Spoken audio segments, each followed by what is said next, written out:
Financials are some of the biggest losers today after posting early holiday results that were better than expected, but apparently not good enough to impress investors. Abercrombie and Fitch raised its outlook for the full year and the fourth quarter, but it just posted its worst day since May of 2022. Joining me now is Abercrombie and Fitch CEO Fran Horowitz here at ICR. Fran, it's so great to have you here. And you raised your guidance today. You put out stronger guidance. You sounded very upbeat, very bullish in the update you did give. I guess just give some context, especially as investors didn't take as kindly to it as one might perhaps expect. Sure. Well, thank you for having me. You and I sat here together just a year ago, and we had just come off of what we called our defining year of 2023. And the promise that we made to the investment community and to ourselves was to come back and do it again. And not only did we do it again, we actually did it better. 2024 was a phenomenal year, record-breaking on all levels.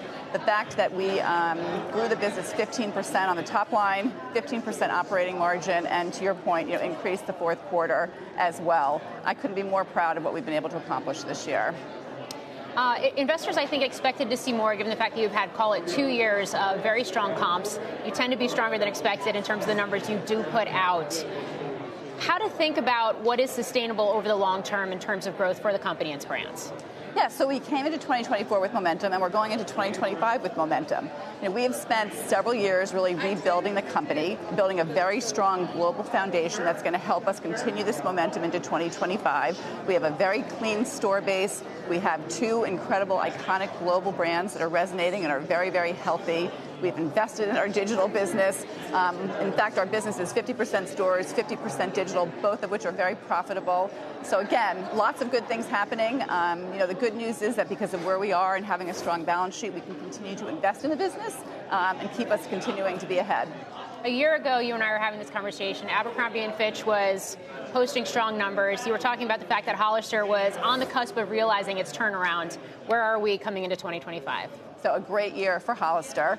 Hollister is a proof point that our playbook continues to work, right? We talk a lot about product, voice, and experience aligning in our playbook. They took that Abercrombie playbook, we've applied it to Hollister, and have had a really terrific year. The team has gotten much closer to the customer, really truly understanding what's important to them.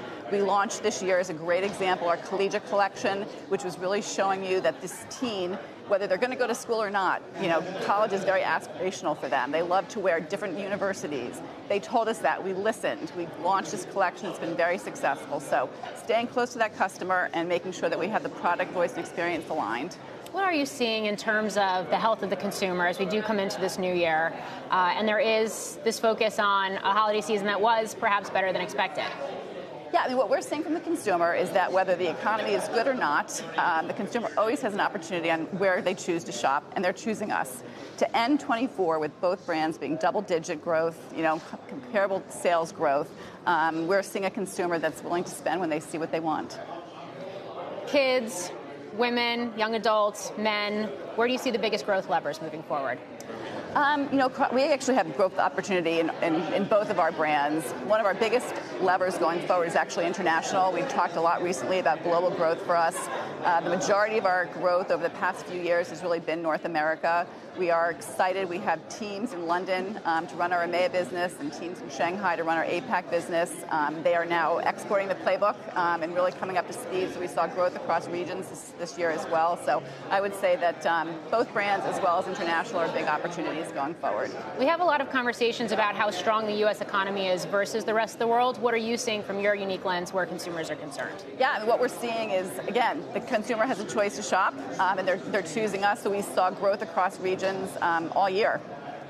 Inventory levels, you feel comfortable with where they are? I do. We came into the fourth quarter with unit inventory relative to our outlook right in line. We were very excited to get the product in early. We did make some choices with all the unknowns about the supply chain this year, so we didn't disappoint our customer.